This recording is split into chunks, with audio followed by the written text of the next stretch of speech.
Halo teman semuanya, bertemu lagi dengan Mimin di channel Top Best Movie. Semoga teman semuanya sehat, bahagia, dan murah rezeki selalu. Di video kali ini, cerita diangkat dari kisah nyata yang berasal dari Vietnam tentang wanita di abad ke-19 dahulunya, di mana terdapat seorang gadis desa yang akan dinikahi oleh sultan kaya yang telah mempunyai 2 orang istri, di mana banyak terjadi konflik serta perebutan harta dan tahta antara para istri. Dan film ini berjudul The Third Wife. Pada zaman itu, karena tradisi adat istiadat masih kental, maka orang tua yang miskin bisa aja menjual anak mereka kepada pengusaha atau juragan yang lebih kaya. Mereka mengorbankan anak gadisnya dengan uang hanya untuk bertahan hidup. Begitulah pada zaman dahulu, anak gadis tidak berharga di dalam keluarga. Dan tahukah teman-teman, pada zaman dahulu, di Tiongkok juga kalau melahirkan anak perempuan, bisa aja dibunuh. Cerita ini bermula di Vietnam. Di salah satu wilayah, terdapat gadis belia bernama Mei. Dia dinikahkan orang tuanya kepada sultan yang telah memiliki 2 orang istri. Sultan ini bernama Tuan Hang, dia sangat kaya raya. Dan dia sangat kaya dengan kerajinan sutranya. Tuan Hang saat itu telah berumur 40 tahunan.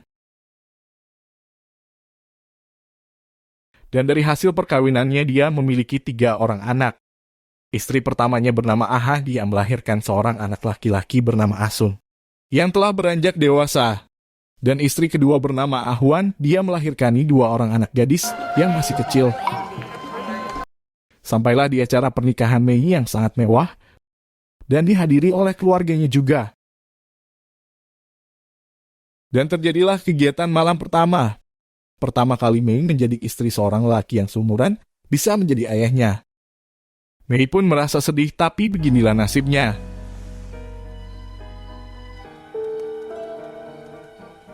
Keesokannya di saat makan bersama, istri pertama Aha mengumumkan kalau putranya Asun sudah cukup untuk menikah, dan akan mencarikan jodoh yang cocok untuk Asun. Di saat itu istri kedua Ahwan merasa iri hati karena mereka selalu mengutamakan Asun daripada anak gadisnya yang masih kecil.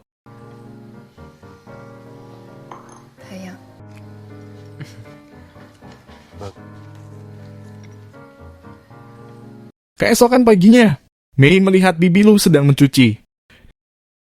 Di sana Mei dinasehati oleh Bibi Lu, kalau di Vietnam, hanya dengan memiliki anak laki-laki baru dianggap sebagai istri sah. Jadi Nyonya Ahwan yang belum memiliki anak laki-laki belumlah sah. Sejak saat itu Mei bertekad untuk mendapatkan anak laki-laki agar bisa menjadi nyonya sah di rumah tersebut, dan dia pun selalu berdoa.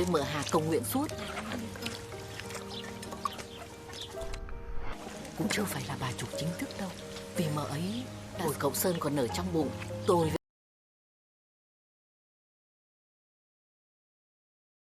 Pada suatu hari, saat berbincang dengan Ahwan, Mei diajarinya cara menggait hati Tuan Hang. Agar Tuan Hang betah dengannya, dia juga mengajarkan Mei agar pintar dalam melakukan kegiatan keintiman, karena Tuan Hang suka main kasar. Mei sampai malu-malu saat mendengarkannya. Malam hari pun tiba dan Mei juga berniat mengikuti arahan Nyonya Ahwan. Dia pun mulai beraksi walaupun masih malu-malu.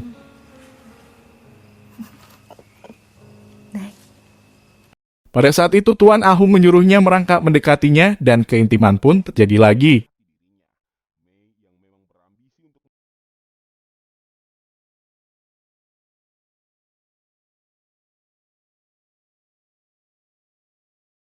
Kesehariannya, Mei yang masih berusia 14 tahun pun selalu bermain dengan anak-anak Ahwan.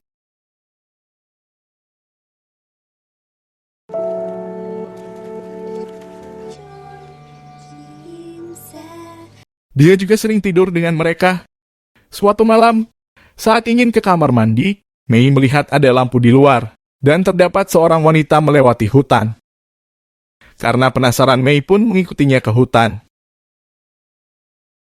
Dan betapa terkejutnya Mei, karena di sana terdapat Nyonya Ahwan dan anak tirinya Asun sedang berintim. Mei hanya melihat dan terdiam.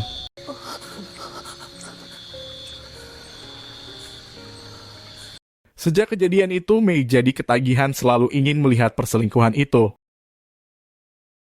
Suatu hari, seorang pekerja Tuan Hang ketangkap basah berselingkuh dan Tuan Hang mencambuknya sebagai hukuman. Dan mereka juga akan dibotakin dan dijadikan biksu.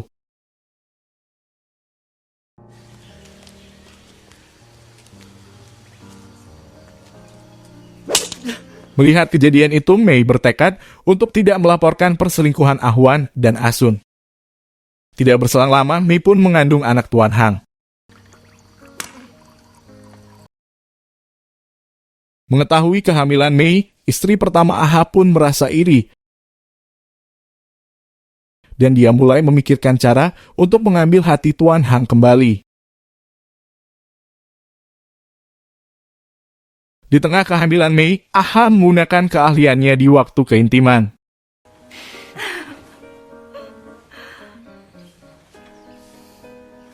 Hal tersebut membuat Mei tidak sabar untuk segera melahirkan anaknya. Dia berharap anak yang dikandungnya ini adalah anak laki-laki, agar dia bisa juga berkuasa di keluarga ini. Tidak lama kemudian, kabar Ah juga hamil terdengar oleh Mei. Hal itu membuat dia semakin terasa terancam. Namun di tengah persaingan kehamilan antara mereka berdua, suatu hari Tuan Hang membawa seorang gadis remaja yang untuk dinikahkan kepada Asun. Namun Asun memberontak dan mengancam akan bunuh diri jika dinikahkan dengan gadis yang tidak dicintainya.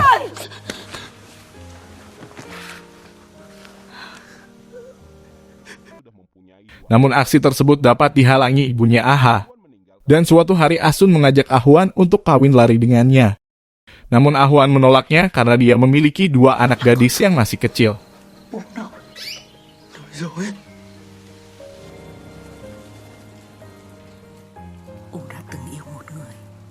Di saat itu Asun pun jatuh sakit. Di sisi lain, Ah yang mendapat musibah karena kandungannya keguguran, hal ini membuatnya sangat sedih dan terpukul. Melihat hal itu, Mei merasa bersalah karena dia beranggapan dialah yang menyebabkan keguguran itu. Karena dia selalu berdoa agar dia yang berhasil melahirkan anak laki-laki.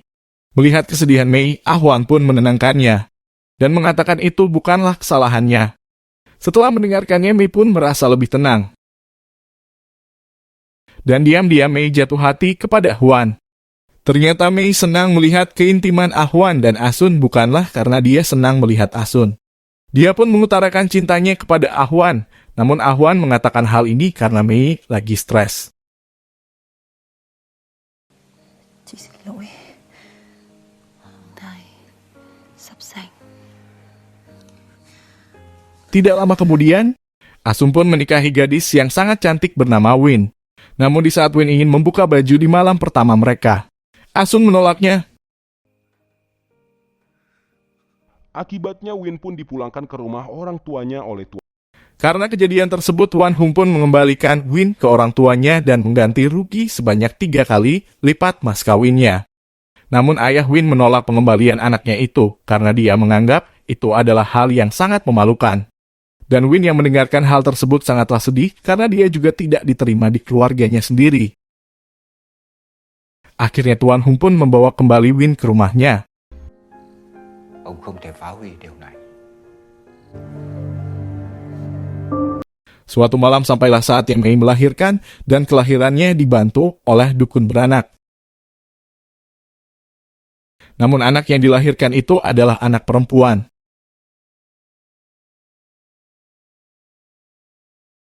Mei pun merasa kecewa karena sirna sudah harapannya selama ini.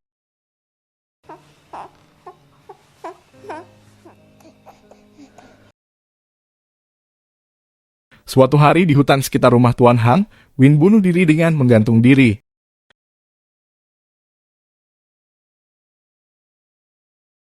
Tuan Hung pun menghukum Asun yang mengakibatkan hilangnya nyawa Win. Karena Win meninggal dengan cara bunuh diri, maka jasadnya pun dibawa ke gua untuk menghilangkan kesialan di keluarga Tuan Hang. Kesehariannya Mei selalu bersedih, tetap harus mengurus anaknya karena umurnya yang baru 14 tahun, dia pun kewalahan dalam mengurus anak. Akan tetapi semua harus dijalani demi merawat anaknya. Sudah hampir di akhir cerita ya teman-teman.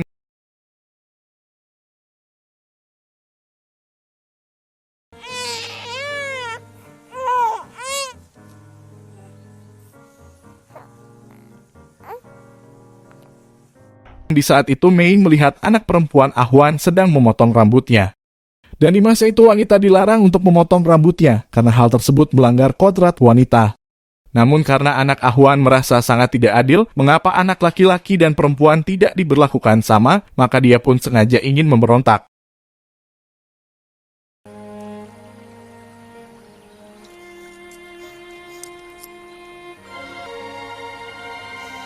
Dan perlahan-lahan sampai ke zaman sekarang wanita dan pria sama derajatnya. Nah, sampai di sini cerita tamat. Menurut Mimin cerita ini sangat bagus untuk ditonton. Sangat menyentuh hati. Udahan sampai di sini dan Mimin pamit dulu.